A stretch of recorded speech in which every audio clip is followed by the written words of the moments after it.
Hey guys, Wages World here. It is February 13th going into the 14th, 2020. And yeah, I'm going to come at you with a video here real quick. Okay guys, obviously we're going to talk about the coronavirus just real quick. I got a couple things I want to show you guys and share with you that it's about some research and stuff that I've been doing. Actually guided by some of the comments that were made, caused me to go down this road of thinking. And I think I've kind of maybe kicked up some stuff that most people aren't really thinking about. And so I do want to bring that and give a voice to that. And thanks for the comments that led me to that. And I'm going to show one of them here in just a second. But before we get into that, also we got a CME, guys. I talked about in my last video where we were able now to decide, well, not really decide, but kind of figure out what direction it's going and if we're going to be affected by it or what caused it and all of that. Plus, there's a really strange, again, a different strange signature that I'm seeing on the Schumann resonance tool. So we're going to talk about that too. But before we get into any of that, we're going to talk about the coronavirus. Okay, guys, this is Evolutionary Energy Arts webpage or YouTube page. It's Mike and Cindy's page. They've been doing a really good job over there, like they always do anyway. But these past few videos that they've done, they did an interview with Dr. Paul Cottrell. Go check that out. Please go check it out. Some good information in there. Dr. Cottrell, he's been on the scene here, doing a lot of research, a lot of videos, going to a lot of channels doing interviews. So go check him out. He's very passionate about what he says, and Mike does a really good job, conversating and interviewing him and stuff. It's really good, so go check it out. And then this bottom video that they did talked about the jump in numbers. Okay, we had a 20,000 infected case jump in one day. Biggest jump it ever had. Now, there's a lot of reasons for it. Not even going to go into the reasons because it just did. It could be because these tests take so long to get back. It could be because of awareness. It's probably all the above. But with that said, like I said, there was a huge jump. Now, I'm going to say this too. It did not scare me or shock me, okay? Because, like I said 2 days ago, these numbers are way bigger than what they're showing us. So that big jump that they showed us didn't really shock me, okay? And anybody that had not heard those numbers before, when they seen that, it probably did shock them. So what comes along with that shock? Fear, right? So this is a perfect example of why we spread awareness to eliminate some of the fear on the end of it. That's how it works. You give somebody awareness on something, when they actually see it come to fruition, then they're not as shocked or startled, so hence they don't get as scared, and they make better decisions when that happens. That's why we do what we do. We're not spreading fear. We're actually spreading awareness to reduce the fear. So I would say that. Now, again, the U.S. military guys, they're preparing for a pandemic. FEMA's doing drills. The numbers are in the hundreds of thousands. The U.S. is warned of that at this top one here. But go watch these two videos. I mean, they're really good. I'll leave some links. All right, guys, we were hearing that they were cremating or incinerating 1,200 bodies a day over there, right? That was kind of the word that we were hearing. 1,200. Now, so I had a comment left asking about how long it takes for that to happen, for a body to be cremated. And, and it produces the sulfur dioxide. Okay, that's why we're talking about this, because the sulfur dioxide level over there on top of Wuhan was extremely high, at a higher rate than anywhere else in the world. So that's why we went down this road. So to give you guys some numbers on this, it takes about 14 to 1,800 degrees to incinerate a body. And it just does mainly the flesh. And if you guys are weary about talking about death, guys, just go ahead and click off, because this is going to get kind of graphic for a minute. But it just does the flesh. They have to put the bones and stuff in a grinder, and they grind it down. I had an uncle passed away a few years back, and that's what we did with him. That's what he wanted. But that's what they do, okay? But the big question is, how long does it take? Well, it takes 1 to 3 hours on the low end. So, unless they have a way, and I think they do, they got a way of doing multiple bodies at once. They'd have to have a huge room that they could get up to 14 to 1,800 degrees and incinerate these bodies all at once. And that's probably what they're doing. My guess is they probably dug a hole, was able to, whatever, get that kind of, however they got the heat down in there. Don't know. But I do think that that's probably what, 1,200 doesn't seem such a high number to get to if you take in consideration they can do multiples at once. And I do think that they probably got different locations and all that, right? But anyway, I wanted to answer that question. So onto the sulfur dioxide, right? So I get this comment, and it's awesome. This is what we need. This is, both the things I just got through talking about, or what I'm getting ready to talk about here, is because of comments I got. So Epi Elf Dancer here says, I can't help but wonder if they didn't spray sulfur dioxide in hopes of killing the virus. Sulfur was used back in the day for bubonic plague and Spanish flu to kill the virus. Now, yeah, I've always heard of them using sulfur pills for, infections and stuff. That was before antibiotics. But I did not know that they could actually spray it in the air and it worked too. And I didn't know that until I seen this comment and went and researched it. So let me show you something.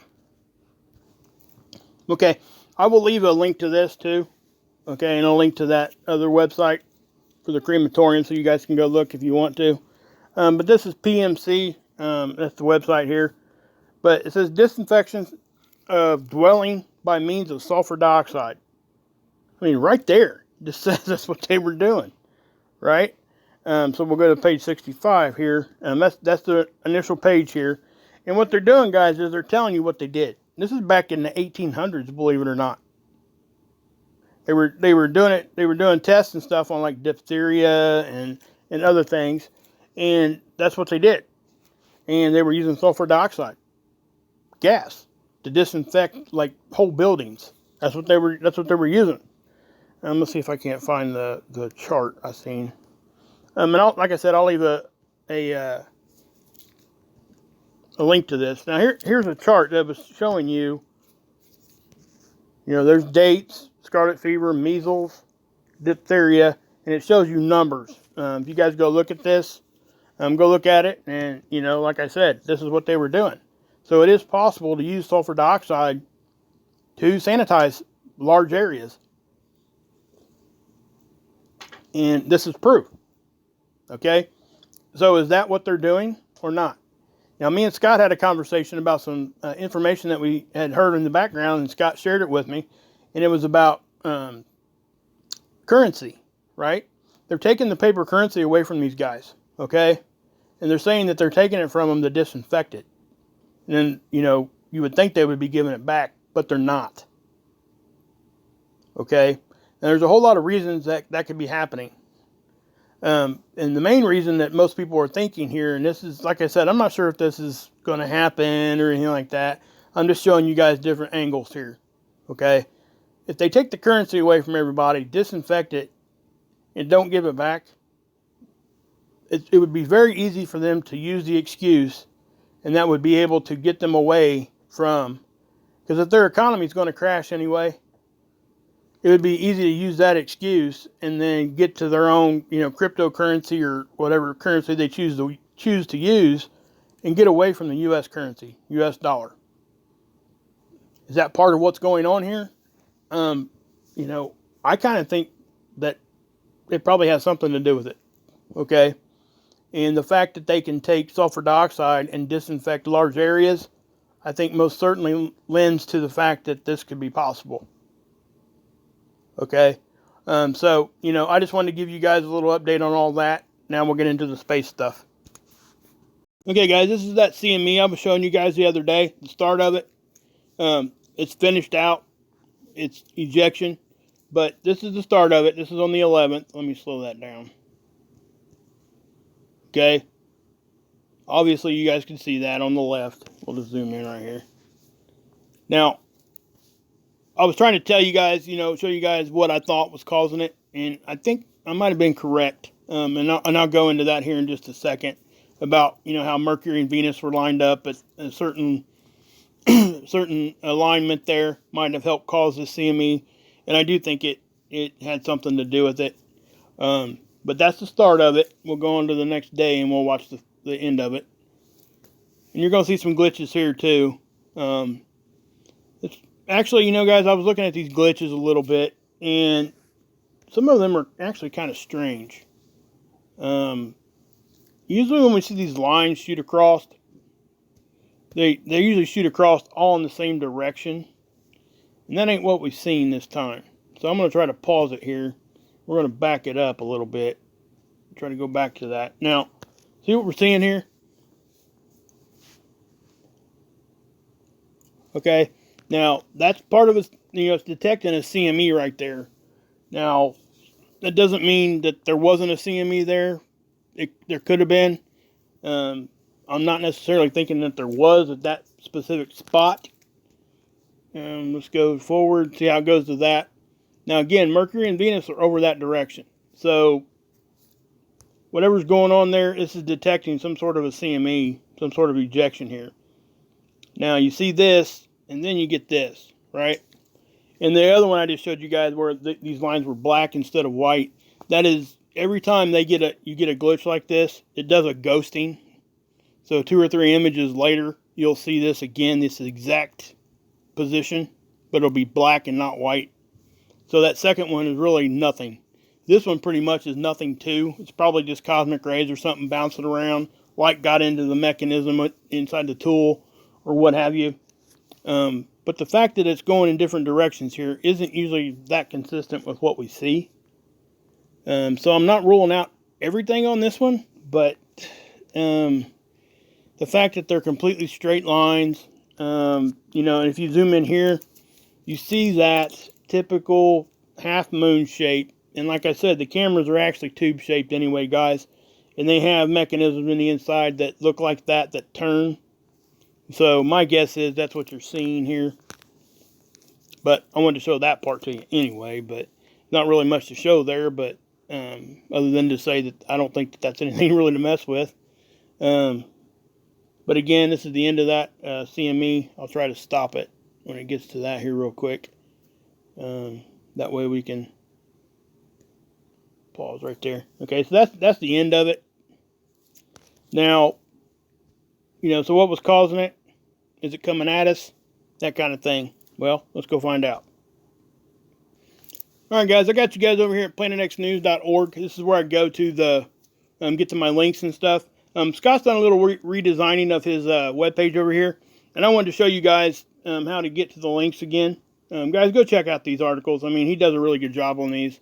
There's that. Yeah, go check that one out especially. The meteor that crashed into the factory over there. Left that big, deep crater. Yeah. That was kind of crazy.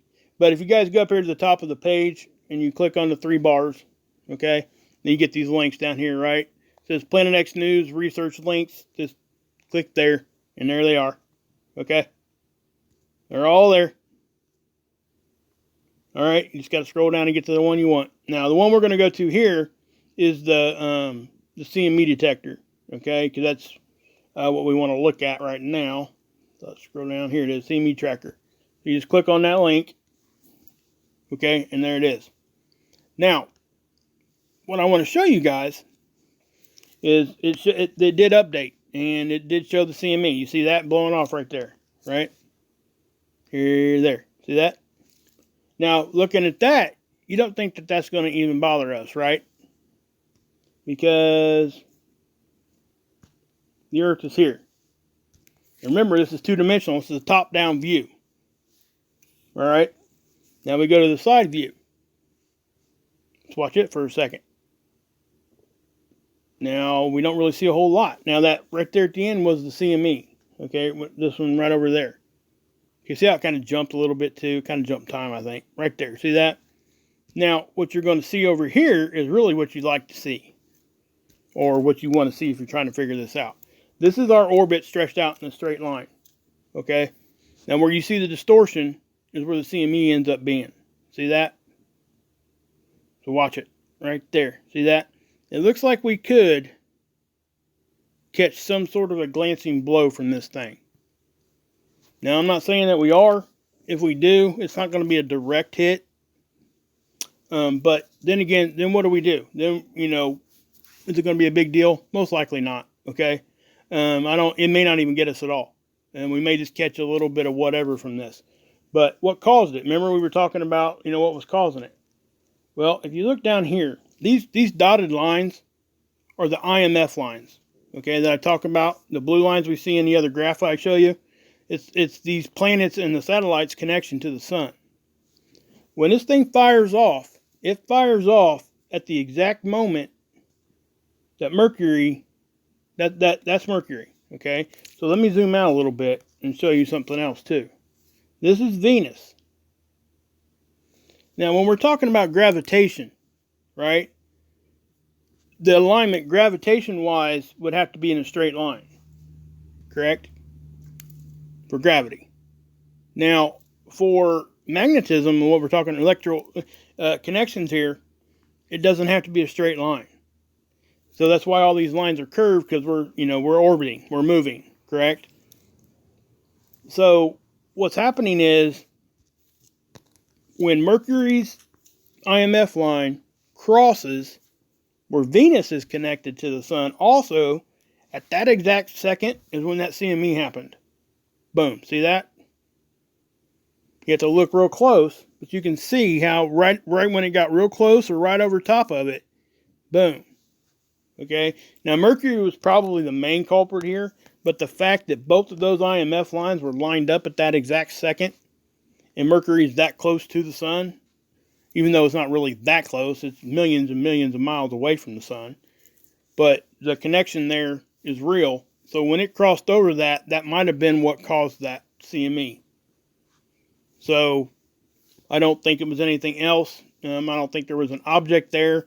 The further we dug into that, the more that didn't look like an object anyway.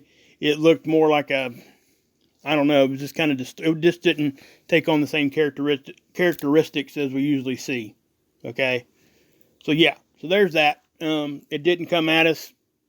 Doesn't look like I said, we may take a glancing blow a little bit, but that's to be said anyway.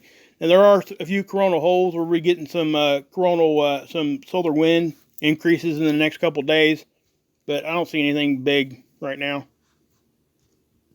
All right, guys. Yeah, this is Schumann resonance, and yeah, I mean, it doesn't look crazy, but the signatures, the shapes of these signatures, again, is something I've not seen before. Okay. Now, looking at it from the zoomed out point there, it doesn't look too awful bad, right? Well, before I get into that, you guys can still see that our little dash line still going on, okay? I don't know what that is, guys. I've pretty much given up on trying to figure out what that is. It wasn't there before. Now all of a sudden it is. Now we're even getting this. I showed you guys this the other day too. This is coming and going also. So yeah, I don't know what's going on there. But something that I think is even more kind of crazy is this. Look at that. I have never seen a Schumann resonance signature like that ever. It's almost looks like a barber pole a little bit, guys. Like you got like a spiral going up at an angle. You know what I'm talking about? Kind of like this. It's kind of what it looks like. Okay? I ain't saying that's what it is, but it does look that way. You're seeing voids there, and then, like I said, we've seen the stripe thing kind of come and going. Here's a stripe. Not on the next one. But what's interesting is, here's this little barber pole looking thing, and then it looks like it might be trying to do it again. Right here at the end. We'll have to wait till tomorrow to figure that out. But that looks even more like defined. You can tell how this thing kept going too. It wasn't as intense as it got into the higher frequencies. Okay? So it looks like if you look at this, it looks as though the stronger intensity are down here towards the lower frequency. Okay, and as it got higher, the intensity of the signal there got a little bit weaker. So anyway, yeah. I don't know if that could, man, I just don't know what could cause something like that. I do know that there was that large earthquake, guys, over in Russia, and this is where this tool's at. But it isn't. It happened. The earthquake happened out over the ocean. This was actually the stuff for this is actually, inland, but it was in Russia. But who knows? Who knows? But yeah, there was a 6.9 earthquake right around the time that signature happened. But I don't know if there's any earthquakes going on right now. But that's showing up. So I don't know, guys. But this is strange, more strange stuff. So yeah. So stay tuned, guys. I'll try to give you guys some more updates and let you guys know what's going on. Go check out Scott Planet X News. His new setup on his webpage is pretty cool. Go check out his articles. He's got that new YouTube channel too, Project Disclosure. A lot of good stuff on there. Mike and Cindy over at Evolutionary Energy Arts. Mike and Cindy over there are doing a great job. I'll leave some links. And then go check out Hopi NG. He's doing some videos. He's really passionate about what he says, what he does, and what he's reporting on. He really cares about people. So go check that out, guys. Anyway, guys, God bless. Yeshua saves, and you can drink this Kool-Aid.